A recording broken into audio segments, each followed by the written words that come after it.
You mentioned you were an educational consultant. Yes, I am. Essentially, I help high school kids apply to university. Growing up, I kind of lived in Saudi Arabia. I lived in Cyprus. I lived in Lebanon, the US for a bit. I did a majority of my schooling here in Dubai. Would you have an opinion about the current educational system? It's more about the experience than it is about the label. It doesn't matter what university you graduate from. Can you tell me a little bit more about the symptoms of ADHD? You have no control of your attention. And once you're diagnosed, what are the next steps? What happens usually? There's like a few different kinds. Some of them might involve you having to take medication. You also volunteer and play Frisbee. You said you were a semi-pro gamer. Yes. League of Legends? Yes, League of Legends, yeah. So... So, Chafic, thank you for coming on the show. Thank you. We have a few things in common. Yes. Mainly you being brought up in the UAE, but also going to Canada. So I was wondering if you can just sort of give us an idea of the decision-making behind you being in Canada and what you did there. Yeah. So I was born in the Philippines, but I had lived all over the world. Growing up, I kind of lived in Saudi Arabia. I lived in Cyprus. I lived in Lebanon. I lived in the US for a bit. And ultimately, like, I think from like 1997, like I did a majority of my schooling here in Dubai. Okay. So went through high school here, and growing up in Dubai, you kind of reach a point where you kind of feel a little bit disillusioned, just kind of wanting to find something different. And I remember exactly, I think it was towards the end of high school, there was this feeling that I had where it's like I wanted something different. Like, Dubai is safe, Dubai is great, but I wanted to really push myself. And so that kind of made me want to apply to universities like all over the world. So I applied to the UK, I applied to Canada, I applied to the US, I applied to Europe.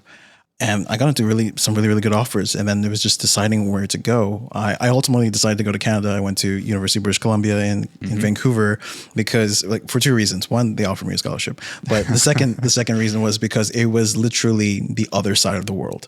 It was 12 hours away, like 12-hour time difference. And I would be going on my own, where I didn't have any family. I didn't have any, like, anything. So it would be like a great litmus test of, like, could I, survive on my own?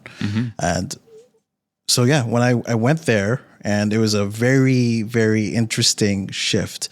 A lot of people, when they go to Canada, or actually any international student, when they just travel, when they enter like a new place, there's always that element of culture shock, where you always want to, like, you're trying to associate everything with how you knew it, but then you realize that everything is like slightly different. And surprisingly, like, I could see that in a lot of other people, but I think growing up in Dubai, you don't actually have that same experience that other people have. Right. And so when it's the other way around, you can actually see it very much. Right. And yeah, so that was kind of the decision making behind going to Canada.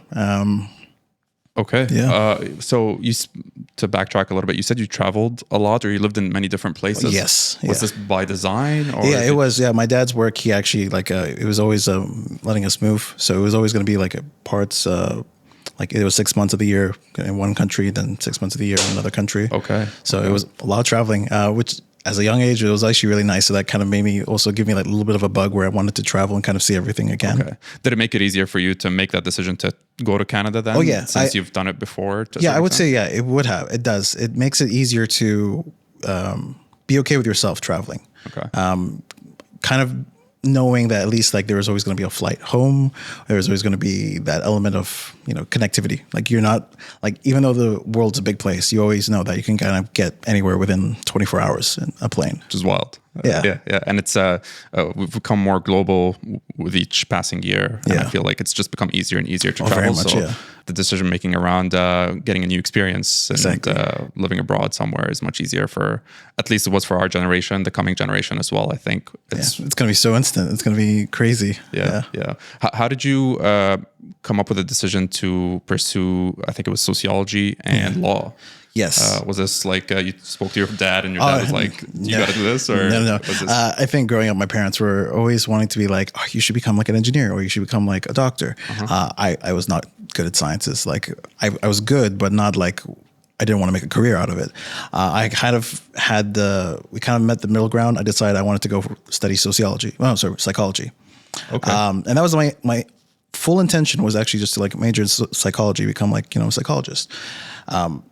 Very quickly, I think within my first year, I took sociology as elective. It was just something I wanted to explore because I've never studied it before. And it quickly became like, oh, this is actually exactly what I wanted to study. It wasn't psychology. It was more cultural based. So it was a much more like wider field. And for me, that was like, this is actually like really, really interesting. And then I had a great teacher. I had a great class. And then that kind of led to like a few other things. And then like kind of helped assist with that. And then I kind of realized the implications were like, actually, you know what? This would be really good if I decided to like, if I wanted to take up law. This was also the time where like right before Suits was like a big TV show where it was a lot of inspiration for a lot of people. Okay. There's another TV show before called like Boston Legal. I've heard of it. Yeah, which is I think for me that was like the inspiration where I'm like, actually, you know what? I kind of wanted to become a lawyer. So towards the end of like my like university career, I decided, you know what? Let's try to enter law school. Big endeavor, and that's how the law minor was like also relatively new at my university. So studied that, took the exam, did really well. It did get in, but then ultimately decided not to attend law school. How come? As an international student, the pricing for it was a little bit out of my reach, like actually very much so. Yeah. And it was also, I think for me, like it was like the realization that like I'd be locking myself into like a career path where I wasn't 100% sure if this was exactly what I wanted to do. I didn't know if it was something that I was just fascinated with or if it was, just a means to an end. It looks pretty cool from the TV shows. Oh, right? It does. That's yeah, exactly. I think TV shows have a good way of kind of like glamorizing a lot of jobs. Like there's a recent one like Emily in Paris. I think a lot of like my sister was like, she does the exact same job as in that show where she gets to travel. She's an editor for GQ magazine. Okay. So she gets to travel a lot. She gets to interview it. But as much as they glamorize it, it's actually very different from actual work. Yeah, I'd say, being a doctor, going back to, do you want to be committed for that long doing something? And one thing I could think of is being a doctor as well. It's not only very expensive and you're paying down the debt for years to come, but also you got to keep educating yourself, and it's quite the commitment. It's not a 4-year degree. Exactly. So I think that's one of the challenges that a lot of people going into university face. They have to make it, like, how would you know at the age of 18 or 17 kind of what you want to do for the rest of your life? That's I think that is like honestly like the question of life pretty much. Like I know that this is what differs between like a lot of like different countries as well. Like if you go with the education system of how like the US and Canada is, there is a lot of exploration. You're not committed to a certain like degree. You can actually have like the first 2 years of exploring before deciding what major you want to go into. In the UK, they don't have that luxury. It's actually just like, this is what you're going to study. This is what you're going to do for the next 3 years. You can't transfer. You have to do like another degree if you want to go for. So part of it is cultural, I would say. It's kind of knowing, like identifying what values you want to have now and in the future, and deciding, does this career align with it? Yeah. That is also if you're looking at it from the perspective of just like it's career first, right? Generally, careers might change. There's going to be new jobs, new industries that pop up, which you didn't even know existed. Like with AI right now, like no one expected it to be this big of a boom. Yeah. But I think just being open to kind of, I think the best way for a lot of people right now is just finding what you're interested in, like that you're genuinely interested in, not just doing it for your parents, but like just something that like really interests you to the point where you kind of want to explore it, and then just stick with that.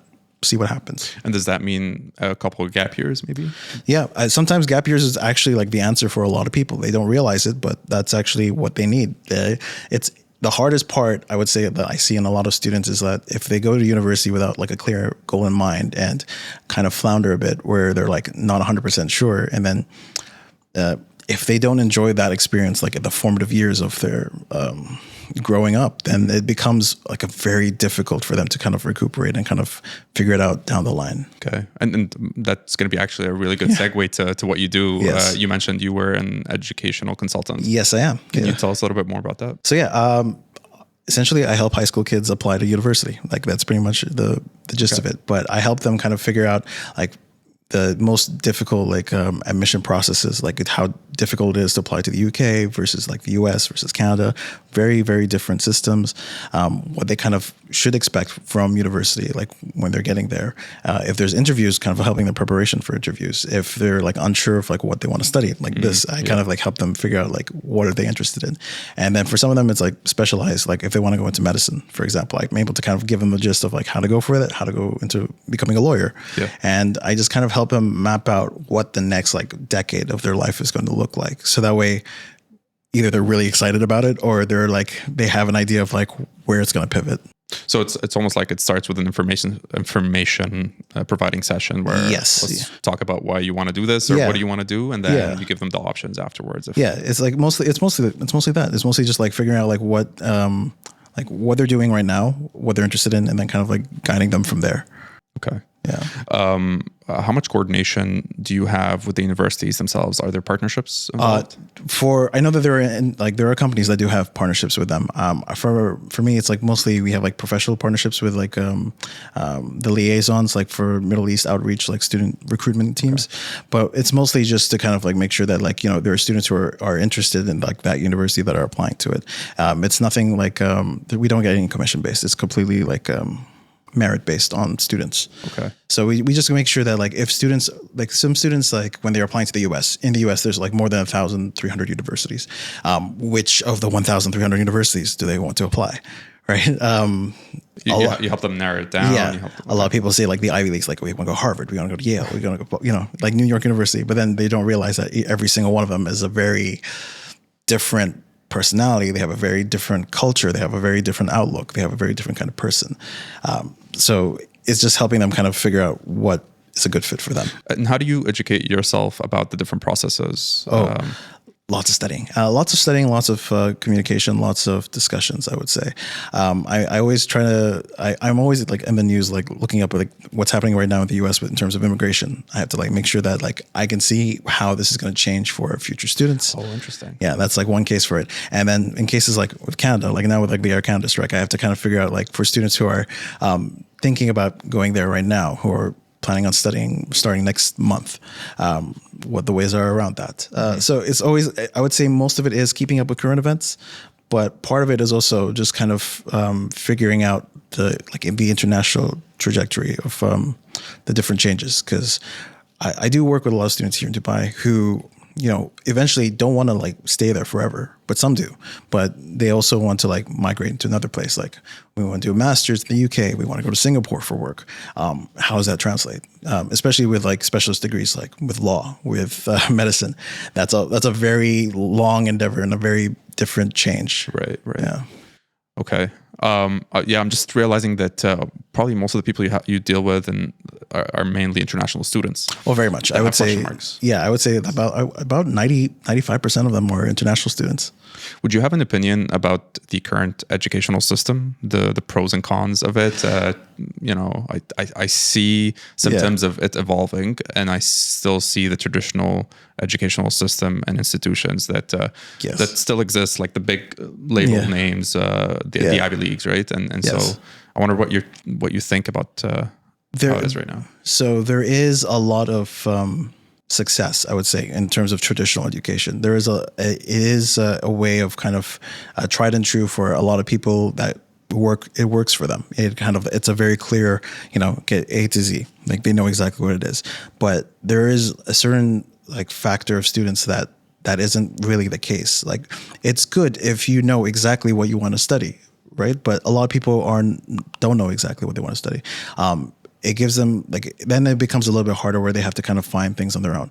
So I do like universities that are aware of this and they're kind of trying their best to kind of try alternative things. Like there's co-op programs where they can actually try doing work experience. They have like study abroad programs where they can actually explore different cultures. Mm-hmm. And so with more offerings like that, it does give students a lot more incentive to kind of explore and kind of try things that they wouldn't have normally have, which is always a good thing.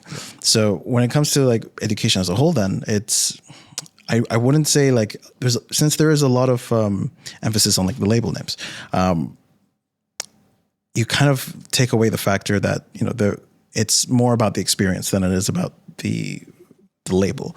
It doesn't matter what university you graduate from. It matters on like what you do during those 4 years at university, like what connections you make, what networks you have. Is that a place that you see yourself living past the 4 years?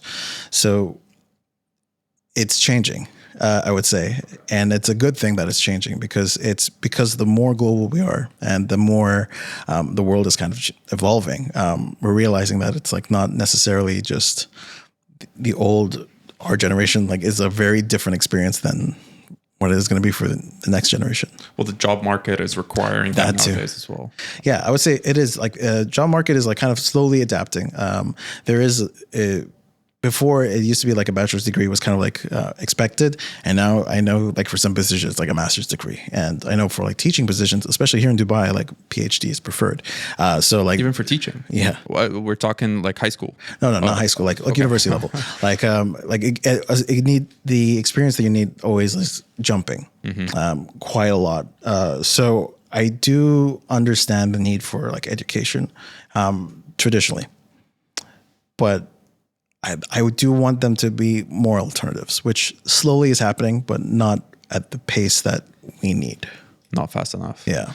Yeah. I think one of the bigger letdowns for me personally is, I studied finance, and I did my master's in finance, and I always wanted to get into the investment banking side of thing. And I quickly realized where you graduated from really impacts your success rate. Yes. Do you still find that, well, first of all, are students looking for, are students aware of that? And then is that what they're looking for as well? Sometimes. I would say it differs. I would say right now what I'm seeing it's more where the parents are kind of like very understanding of that. Yeah. And for students now, it's they understand it, but not at the same level that we had. If we look at like just like success rate and like employability, then yeah, like some universities are going to have a much better set. Like Princeton University, I think was just ranked #1 for like most employable university for all of the US based on LinkedIn. Okay. But then there are like other universities which are good because of the location. Like there's like University of Washington, for example, Seattle, relatively good school, I would say, actually like top 50, but not a lot easier to get into compared to like Ivy Leagues. But because of their location, they actually are a very good hub for Boeing, for Amazon, for Starbucks. They're all like in that region. Okay. The same thing, you can see the same thing in California, San Jose State University, which a lot of people are like don't really put a lot of emphasis on. They do a lot of recruiting from Google there in that university. So I would say it does matter in terms of like name, but also location is also like a big factor that ties in with it. Okay. It makes it much more important even now for the student to know what they want to do once they graduate and where they want to be. Exactly. And then work their way backwards as well and work with you, I guess. Yeah. So as part of it is like life planning, trying to figure out like where they want to be and then kind of like working backwards from there. I mean, at 18 years old, it's a big ask. It is. Yeah. I know that like not everyone's going to have the answers, and that's totally okay. I think that's actually quite okay that they don't know the exact path that they have to take, because I think part of it is like you figuring it out as you go. And what do you think? What is a good role for parents to play in their, kids' transition from being in high school to international student? Yeah. Oh, that's actually a good question. A lot of it, from what I can see, is like just having kids being open to understanding like the importance of studying or education as a whole, like not necessarily from textbooks, not necessarily from school, but like wanting, like having students kind of want to explore, like kind of, or get curious about certain things, wanting to like learn. I think that's like probably the most important thing. The other part I would say is just kind of having kids to kind of, I don't want to say like be more independent, because some students are too independent nowadays, but being free to kind of learn on their own. It does kind of tie back to that, but I think also like not just in schooling, but in terms of like life skills, just learning how to be like alone with their thoughts, learning how to actually be able to like write their own feelings, or being able to do, navigate through like complex emotional issues on their own, not necessarily have everything done for them, but giving them the space to kind of, figure out how to communicate them.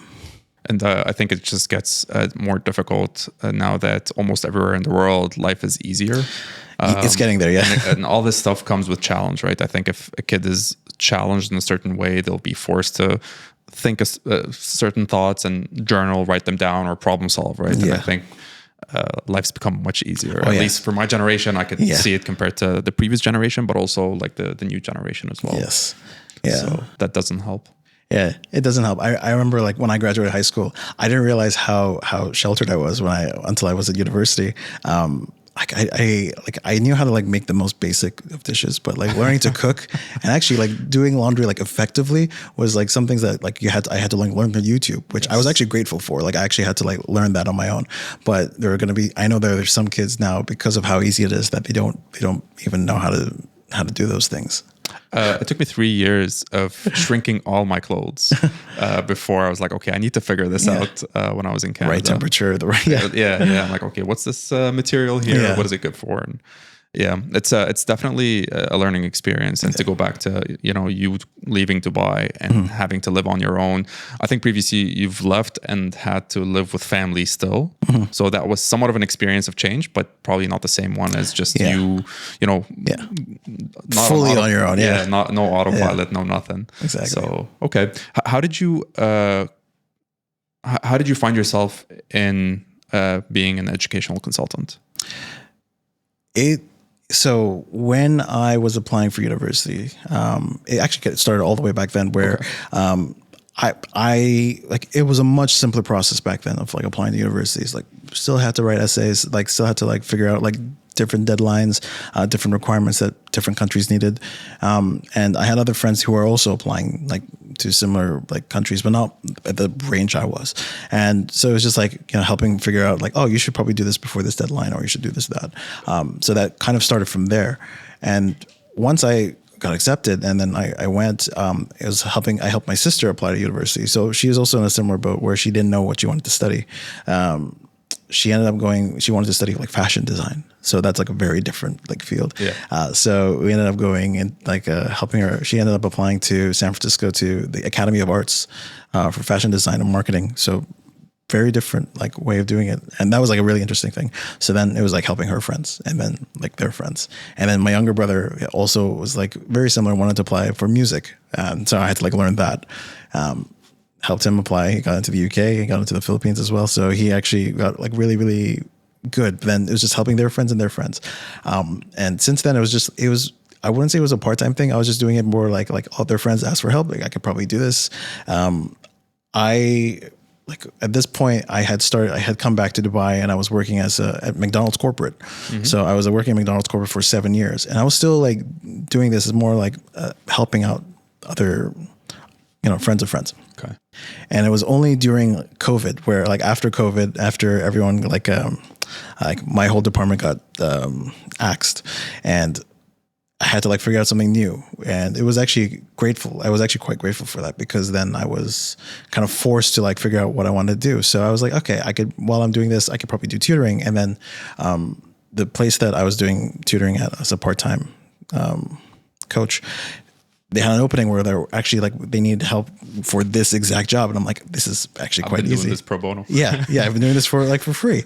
And then I was doing that for quite a while. And then I was like, this is actually like really fulfilling, like at this scale, like not necessarily like just like one-on-one with students, but like this scale was actually like really interesting, because I got to see them like as they are like month by month, seeing how they're like figuring it out, how they're progressing. And then that became like my whole career for like past 4 years now. Nice. Okay, let's unpack that a little bit, because you graduated in sociology with a minor in law. Yeah, got into law school, but then decided not to go to law school. Yeah, and then McDonald's corporate. Yeah, so I fulfilled that meme of like graduating from university, and my first job out of university is working at McDonald's. More or less. Yeah, so it was actually really interesting, because like I remember after like while I was in Canada, I had a lot of work. It was mostly like part-time work. I was quite happy with that. It was I shuffled around, I think 4 different jobs. I worked at a video game company as a quality assurance. I worked at Starbucks as a barista. I worked as a bartender. yeah, I had like quite a few different things, which was always nice because it always kept me busy. Yeah. And it wasn't only until like after I graduated where I'm like, okay, I need to like figure out what my career trajectory was, which made me kind of explore. So I did go to like Singapore. I checked out the Philippines. I checked out like Saudi Arabia, like a few different countries just to kind of see where the water was at. And didn't find anything that really worked. It was only when I came back to Dubai where it was actually like very straightforward. It was like McDonald's were like, oh yeah, perfect. Like we can like hire you like right now. I'm like, oh, okay. Okay. Perfect. Why not? Okay. And it was already starting from like a corporate level. So it was always like, it took a while for me to kind of like readapt myself. It was very different from what I was doing. I was working in logistics and procurement. Okay. So not necessarily what I was studying, but still like really interesting because it was quite new. With McDonald's, there was always that growth factor that they have. They're very big on like on teaching, very big on courses, very big on like, empowerment. And it was great for the first few years. But then after, I think the 6th year, like actually I think the 5th or 6th year, where it was like progress is slow. Like it's good money, it's progress. But at the same time, like I couldn't see myself kind of doing this for like another decade. So I was already on the fence about trying to move, but I reached that point where I am comfortable, but I wanted something new. So I was trying to figure everything out for like, I was already trying to plan out my next exit strategy. And that's when COVID happened after like my 7th year mark. And, my whole department was made redundant, and I was actually really grateful. I was actually like super grateful because I'm like, it was one thing to like know that this is the decision you have to make and then having it forced upon you. Yeah. So like, there's like 2 different things. So I was like really happy, like this decision was like out of my hands now. And, it kind of forced me to try different things. Was there a gap between the layoff and... There was a little bit of gap. I would say like probably like a month or 2. At that point, then after that, a friend of mine was actually doing a startup where he was helping businesses set up here in free zones. So he was actually asking like, "Hey, do you want to help out with this?"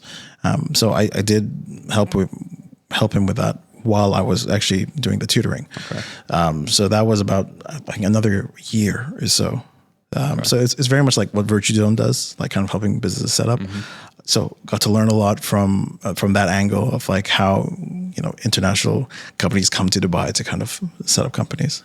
It's what you're saying. It seems like it's all random events that happened to you that led you to a point where you're an educational consultant right now. But when you look back. There is a whole trajectory, yeah. But this is why like when I tell people like they look at my resume, they're like, "What are you doing?" But I tell them like there is an actual like pathway to do this. Like I wouldn't have been able to do this if it wasn't for like this event or for this training. I don't think I would have been as disciplined as I am now if it wasn't for like working at McDonald's. Yeah. And I definitely think that like like there's so many things that you take for granted, but you don't realize that it's all the different things that you did or didn't do, which actually kind of make choices later on easier. Yeah. And there's a lesson there for probably the students that you're talking to that want to... Very much, yeah. Right? Yeah, I always tell students, I'm like, if you know what you want to study, perfect. If you don't, that's okay. That's like 95% of people probably. Yeah, like it's exactly. It's you'll figure your way into things, and when you look back, it'll make more sense, I think. Yeah, because I have like way too many like students who are like they're very interesting. Where I can find like I know a student who he did get into Harvard from like high school, and he was like very happy with it. Only to graduate with like a philosophy degree, realized like he didn't want to do anything with it, and he's like he has his own like workshop where he does like woodworking. And like people are looking at him like what are you doing? He's like he's very happy with the line of work. So he only took up woodworking at university. And that's where he kind of like figured out that was something he really enjoyed. Okay. So you figure it out as you go. You figure out like what you want to do only if you're kind of open to exploring it. Okay. Fair enough. You mentioned to me before that, you're half Lebanese, half Filipino. Yes. And I feel like you might have went through an identity discovery of some sort, especially in Dubai. Oh, very much, yeah. I wonder if you can speak to that a little bit. Yeah, so being both like Lebanese and Filipino, it was always like interesting because I went to an international school here in Dubai where like there's everyone from all different cultures. And it was always awkward because like I was because I was Lebanese, I was forced to take Arabic classes. All right. And it wasn't something It's that not easy. it's not something I was like interested in, because I was like, okay, we discussed this, like where Arabic is like, I understand it, but speaking it is like a whole different thing. But I remember very distinctly where it's like, if I would go to Lebanon or if I would go to the Philippines, where like I wouldn't be Filipino enough, or I wouldn't be like Lebanese enough. I was always something different.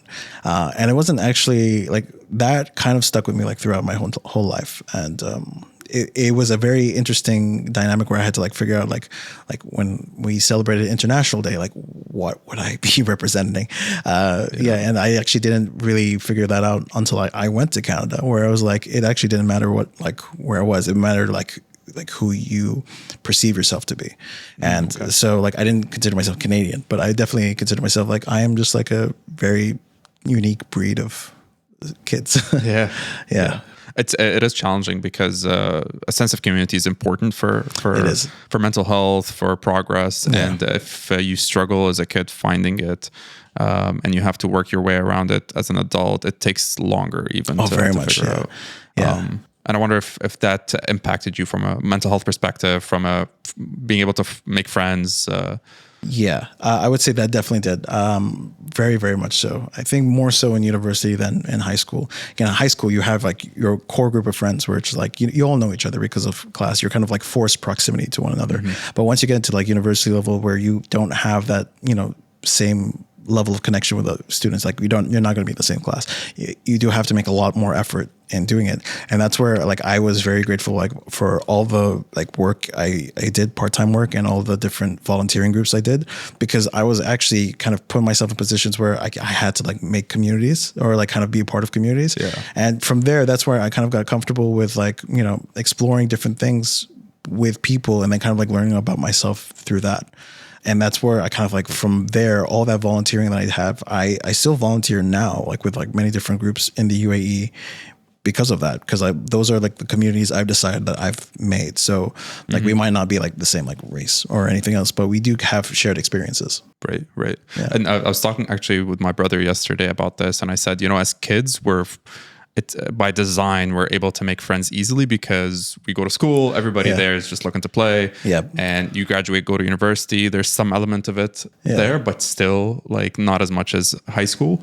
And then we're in the workforce right now, and we have to have the skill set to be able to force ourselves to get out of the couch and find out what we like and pursue it, right? Exactly. And it's something that I have to constantly remind myself, because sometimes I find myself sitting on a weekend thinking, I could be doing something else right now. I've been working for 5-6 days, and it would be nice to have some sort of other structure where I could mingle with people who are like-minded and are looking for the same things that I'm looking for, and find a sense of community there. So I think it's a major challenge that a lot of people face now in the digital age too. I think it's very easy to make friendships online compared to just interacting. Before we used to have like MSN Messenger, it like there is a whole element of like you have to kind of connect with the person first before you can connect with them online. But it is a lot easier now to find communities online, like digital communities. It's still, I feel like, while that's great, I guess for majority of people, there is still that element of like human connection that it's hard to kind of like to mimic in online communities. I think so. I think so. Body language is a thing, if, over the phone versus seeing somebody's face and how they react to what you're saying is another thing as well. And there's always more energy that you get from once you speak to a person in person versus over the phone, and you get more feedback at least. So very much, So it's a learning experience too, right? So exactly. Okay, you mentioned a little bit. You volunteer. Can you tell me more about the volunteering you do? All right. So I volunteer with the Emirates Literature Festival here. So Emirates, every year they have a literature festival where they invite a lot of authors to come speak about like new book releases or, like different topics about, different genres that they're covering, the publishing industry as a whole. So I volunteer with them like almost every year. I've been doing that since 2015, 2016, so quite a while. Okay. I only learned about that group because of another volunteering experience I have where there's a there's a library here in Equity or Golden Diamond Park called the Old Library. I've been volunteering with them like consistently since like 2014. The reason they're called the Old Library is because they're a nonprofit volunteer-run organization that is older than the UAE itself. Yeah, it started off by this like lovely lady, Lady Margaret, who started off as like in her hotel space where it's just English books, just a lending library of English books. And then that tradition kind of continued until what it is now. And I've been like volunteering with them for consistently, where now I am like currently the vice chairperson for like the next 6 months. So yeah, wow. I've been doing it for quite a while with them. And yeah, so that's another community where I've found where it comes from books. Like I love books, and it's very hard to find people who are as passionate about books as like when you're kind of growing up around it. And then when it comes to like the concept of book clubs as well, like that's another like layer to kind of like go into, where in Canada it's like very easy to find book clubs for anything. In Dubai, not as much as you would think it is. A lot of it are like gender based, like a lot of women's book clubs, which perfectly fine, totally fine. But if you're a man trying to like navigate through that space, it's a lot harder.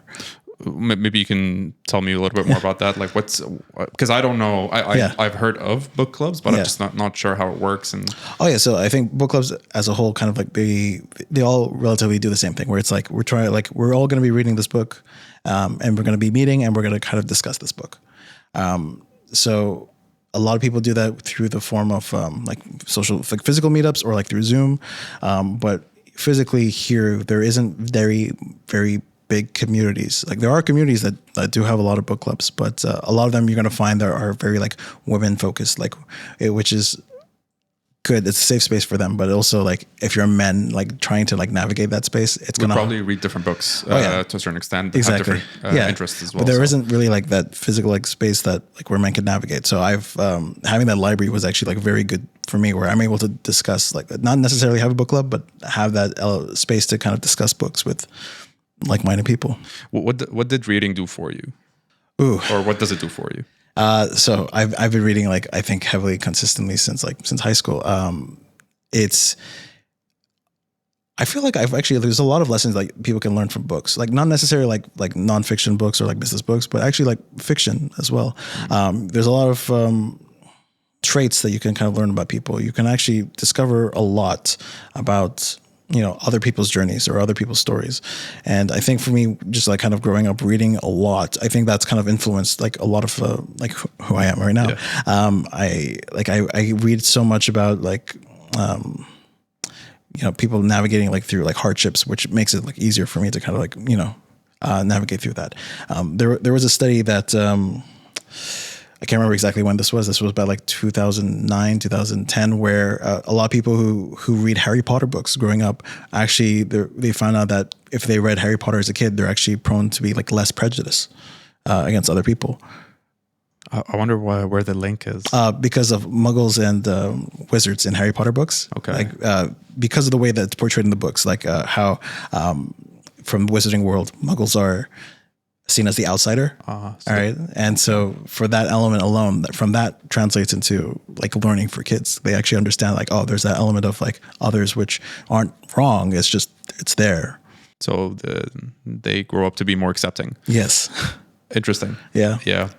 Okay. So that's like one example from it. But there's a lot. There's quite a lot of examples from books. Okay. Yeah. I think for me, the strides I've made personally started with books. I felt like it was, I didn't want to be judged if I were to go into a new class or go just to learn something, right? Yeah. I didn't want to be judged from people. So I figured if I wanted to learn, maybe I could start with books first. And I felt like I had the mentorship I was looking for and lacking in other people. It was easier to find in books. Exactly. And so they became my best friends. And I, even when I came back from Canada, I take all your books. Yeah. I had friends coming back. I knew I was going to come back to Canada for about 6 months, and I knew people traveling. I'm like, okay, here's another bag of books. Just take them to the UAE, and I'll drop them off at my family's house, and I'll take them later. So it helped me a lot with my transformation. And then from then on, it was easier for me to seek mentorship from other people, and develop new skills and whatnot. But I think books are a very good avenue for at least me as a young man becoming somebody who is a little bit more well equipped with dealing with the world. It was a really good starting point. So maybe that's kind of one better reason to start a book club as well for men. Very much. Yeah. It's actually very, I think we do need that space actually to kind of like discuss books because, we don't really have a way to kind of like share that with others. Yeah, I agree. Before we get into the room here, you were talking about the Man Cave project. Yes, the Man Cave project. And so you've been part of that for quite a bit of time? Yeah, in November it'll be a year. So it was actually like it's a very good initiative. Like Adil, like the founder, he's been doing it for almost, I want to say like 3 or 4 years now. It started off as just like creating like a healthy, safe space for men to kind of like just like discuss and like kind of, figure out what they like emotionally, like how they can navigate around certain feelings. Like, as men, we don't normally like have an outlet like we've learned to kind of like be really, really stoic and kind of like, suck it up, do everything else. And then that space was like, it was really just no judgment. Just tell us about like how you are, like how's your week, like what's your day. And then every week there was always like discussion on certain topics. Like last week was about control. Just how much control do we have over our lives? Like how much do we kind of give up control to what we want? So every week there's like different topics, and it's actually it's a good place, I would say, that is really, really needed. It was something that like I would have loved to have like almost a decade ago. But it was something that I didn't really find until it was like by accident. And even then, like there was an element of where I'm still like nervous at kind of like going into it. Because it's like, it's that vulnerability that you have to kind of express when you're kind of going into it. But being at peace with that vulnerability actually helps like much later down the line. So I'm able to kind of, be okay with like kind of, describing like if I'm like not feeling good, and like just saying that that's not how I'm feeling. Okay. And just being okay with like kind of, the negatives of my life. Okay. And then there's that safe space for everybody. Oh yeah. Yes. Okay. So it's always a good space. So I always say like, you should come. Yeah, I think it's much needed. I've been looking into it the past few months. Never had I think probably just never took the step to go. I just probably need to book myself into one of those sessions and go and say hello. But so typically you're saying, are they all the same? Will you go in, there's one topic to discuss, and then you talk about how your week has been or how your day has been? I would say that's the majority of, that's like kind of like the main event that happens like on the weekly basis. And I think that discussion that we have on on different topics is always nice because it gives opportunity for everyone to kind of describe like how they have kind of dealt with certain situations.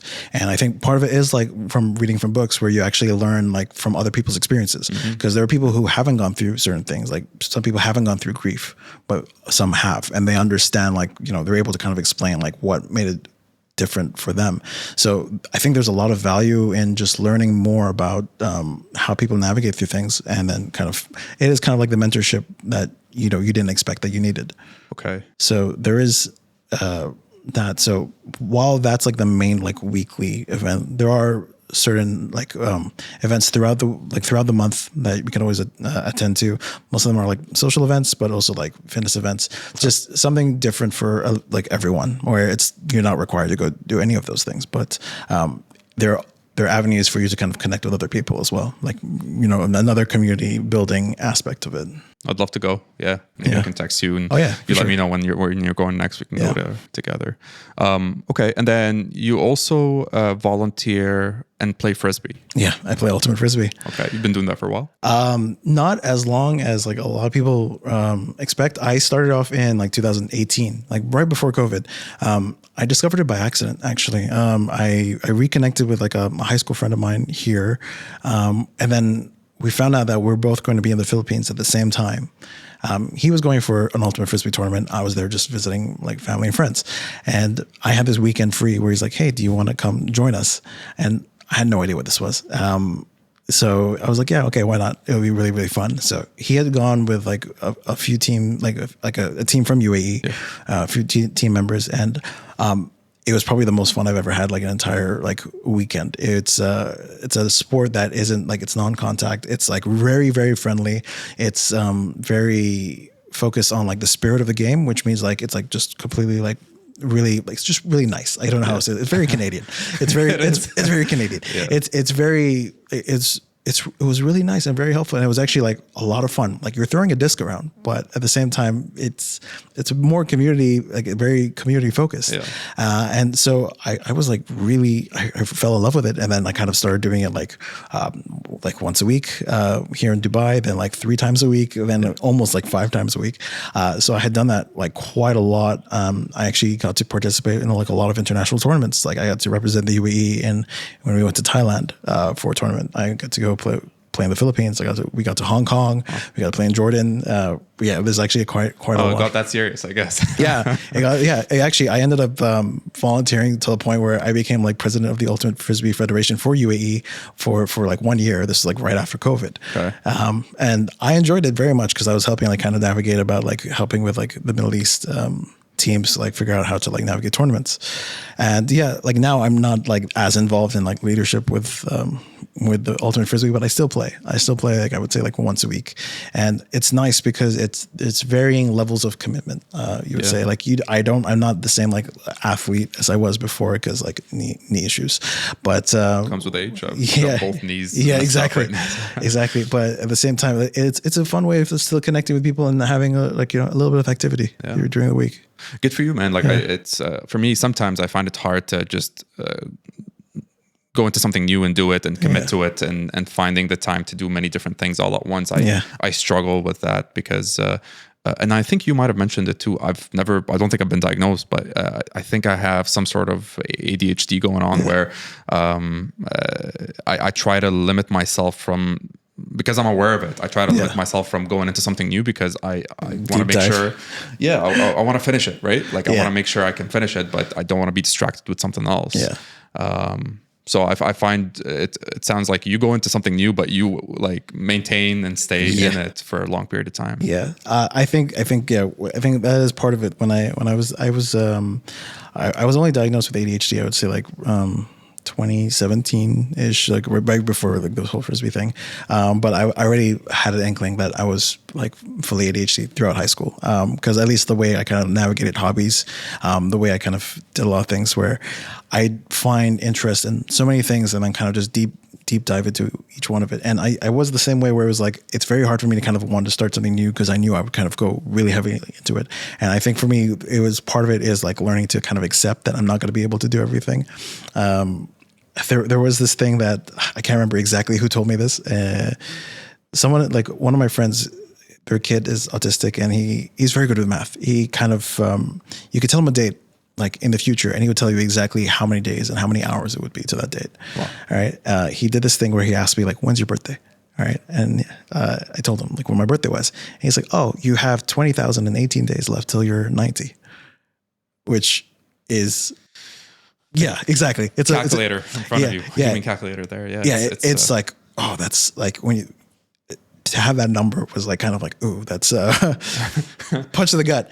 And, I guess that too. Yeah, because it's like you're kind of like realize like morbidity. So like I had to like kind of like learn. That was actually a good learning experience for me because I had to like kind of figure out. I'm like, okay, I don't have as much time. Like I can't read 20,000 books, right? If I do that once a day, then that's pretty much the rest of my life. So I had to kind of be okay with like not doing everything. And for me, that was really hard to do. That was kind of very difficult to like be okay with not doing anything. So, but then I still wanted to try different things. So in my head, it was like, if I'm going to try different things, I'm going to go as far into it as I can, up to like the point where like it no longer interests me.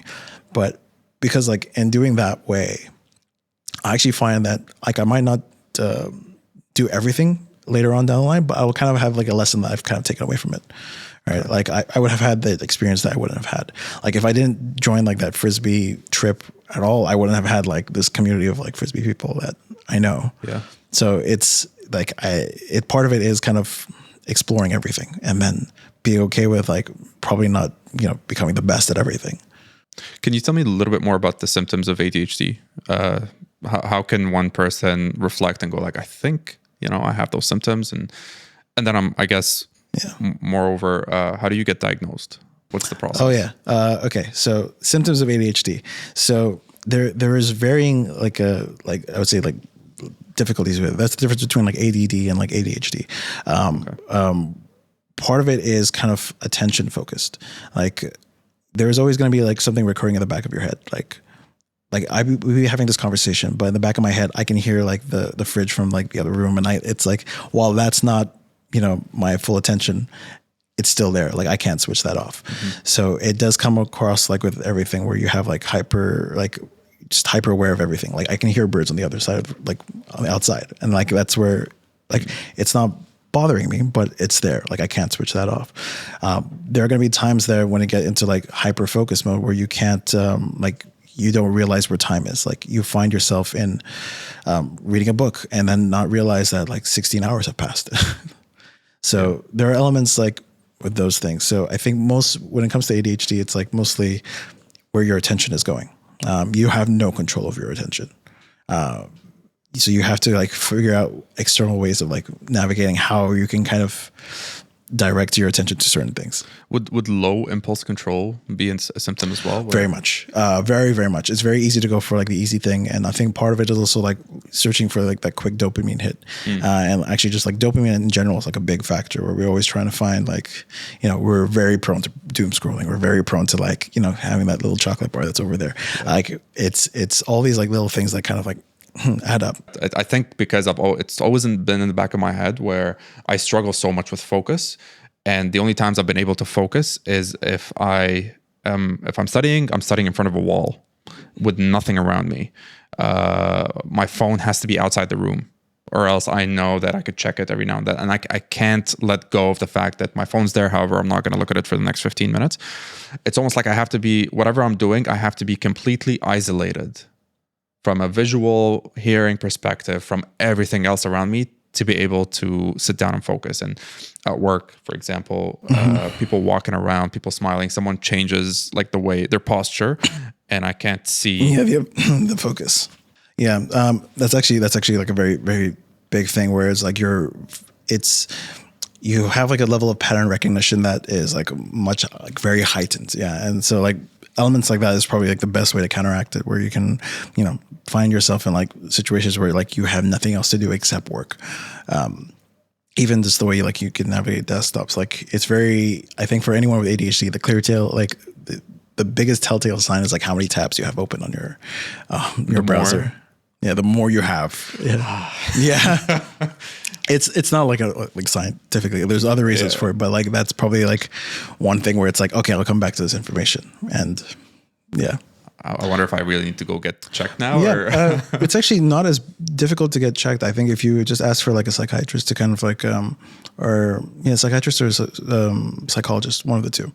I think a psychiatrist. Okay. You can ask them to kind of like diagnose you. This usually comes with a test, and very quickly into the test, you'd be like, yeah, actually, I can pretty much identify yourself as like ADHD. It's very quickly to know. And once you're diagnosed, what are the next steps? What happens usually? So this depends on like, I guess like what kind of ADHD you have, because like there's very different kinds where it's like attention to like there are ones that are like attention focused, or some of them are I can't remember the exact terms, but yeah, there's like a few different kinds. Some of them might involve you having to take medication, which is actually like a very good thing, to be honest, because then that actually really helps reduce like the symptoms to help navigate a lot better. It actually becomes like a bit of a superpower with it. Sometimes it's not necessarily medication. It's mostly just like how you kind of like navigate the environment. So even like doing things like you did with work, like that's actually probably the most healthiest way of navigate it. So some people don't have to go on medication, but some do. Okay. Interesting. I have to shelf that in the back of my head right now and look into it deeper. And my fiance gets, when she looks on my laptop, she goes crazy. She's like, all these tabs, what for? You're like, future. I'm like, future. I'll be able to come back to it very quickly. Yeah, that's why. Yeah. Okay. That's interesting. So you've spoken about Canada and then coming all the way to Dubai. Do you want to go back to Canada? Do you find some virtues in it, or are you happy where you are right now? See that's a loaded question because there's like so many like pros and cons to both. Okay. So like for me, like I miss Canada. Like the parts I miss about Canada are mostly like weather and like nature and like greenery. And I would say more like those like superficial like things that we don't have here, because like in Dubai, as nice as it is here, we don't really have weather. Yeah. It's just hot. So I do miss rain. I do miss snow. I do miss like mountains. I do miss like greenery. Like that's like one of the things I miss. But there's an element in living in Canada where it's not the same as here. It's a very different like lifestyle. Like while a lot of people might think like Canada's a lot more like freeing and a lot of everything else, but there's an element there where I don't expect to like go back to. So I am kind of like leaning more to like staying in Dubai like year after year. But Dubai itself has its own challenges.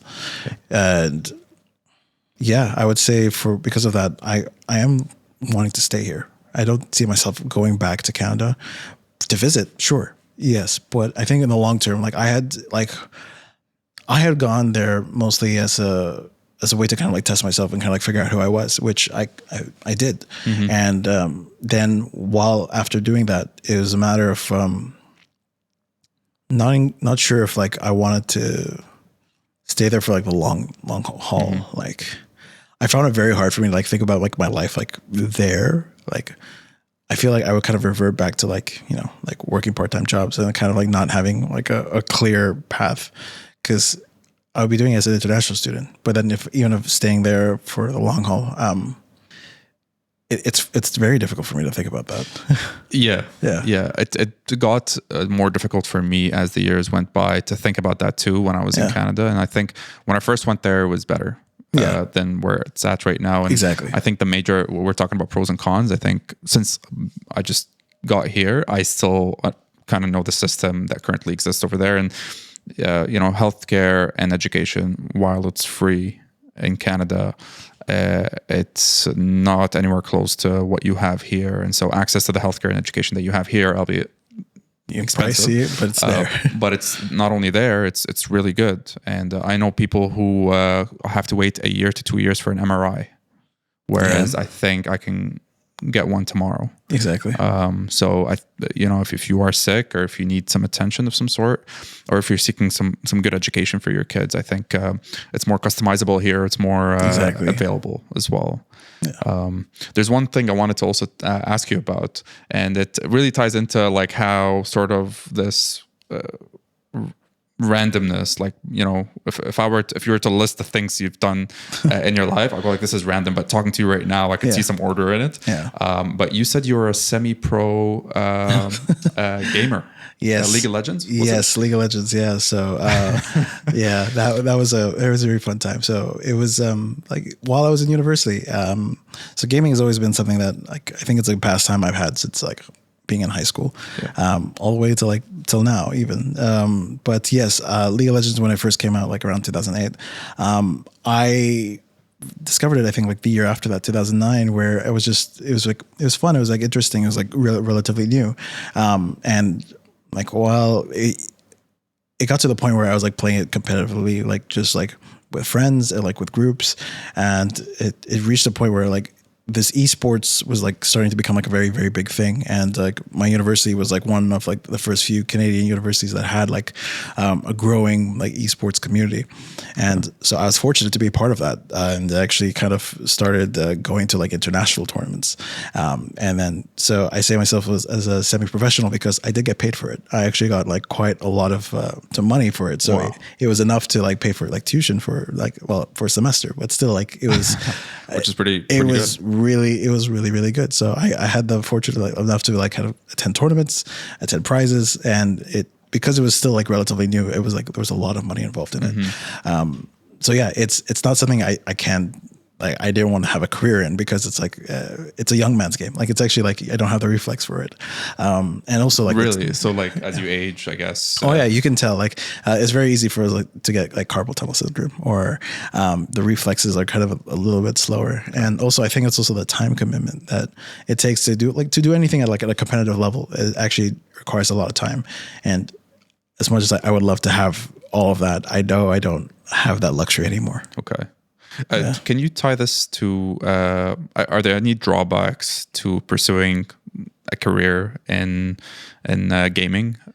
Okay. To give you some context as well, because I know it's an outlet for not only myself, but for a lot of men to escape the problems of real life. And if you would want to talk about that as well, if you're comfortable with it. But it's a conversation I have with a lot of my friends that I grew up with, where we game together. A lot of them continue to game together. Yes. But they recently have been telling me they have to not only limit it, but control it, because you can forget time, like we were talking about ADHD. Yes. You can forget time and responsibilities and progress and, Exactly. So. Oh, well, so there's a lot to that. Okay. So when it comes to like a career in gaming, I feel like that itself is, it's interesting because that's always going to be like, something that's always in demand, I would say, but it's going to be in varying levels of what kind of gaming. There's a lot, the technical side from it, from like coding. There's it gives you a lot of opportunities within that industry to kind of like figure out what you want to do. So as an industry as a whole, I would say it's actually like a good starting point for a career, because you can pivot there into like the business side, the technical side, the creative side. There's actually like a lot of avenues you can kind of go into. Okay. That's from a career side. I think on a personal note, if you are going to be like gaming as an endeavor, it's a good thing, I think, if you have a community like based with it. So if you're playing with friends in a community aspect, it's a good way to connect with people, stay in touch. There's some friends of mine that I've only met because of gaming. And, but yes, it is part where it's very easy because of like how accessible games are, where it's very easy to go down the rabbit hole, with how much gaming you do. So, it ties back to like digital communities and everything else. Like it's as nice as it is to have, that connection over a game. It's more important if you kind of take it outside of the gaming itself. So that's why like I know that there's a lot of like gaming communities that they try to make a purpose of like people who have not even met each other in years because they've met through games. They actually try to meet up in person, because then it's, bridging that gap between digital and physical. Okay. And, but yeah, I would say if in just in terms of life, it's always, everything is good in balance, right? And it's very easy to fall off balance, especially like with gaming. It's kind of designed that way, where you can spend hours and hours on the same game. And I think that's kind of where you have to figure out if you're doing it for the enjoyment of the game or if you're doing it for the community aspect of the game. Yeah, because it's hard to, if you're doing it for the community aspect of the game, but you're not enjoying the game, then that becomes like a challenge on its own. Okay. Yeah. For me, it was sort of the community, just because all my friends were getting into World of Warcraft back in the day. Yes. And something like that didn't exist. So it was so cool to play it. And I could leave school, go home, and still stay in touch with my buddies. Yeah. It was insane. And I did that for a couple of years before. I also like to play football a lot. So I didn't get stuck on gaming, but I know a lot of them still game. Gaming.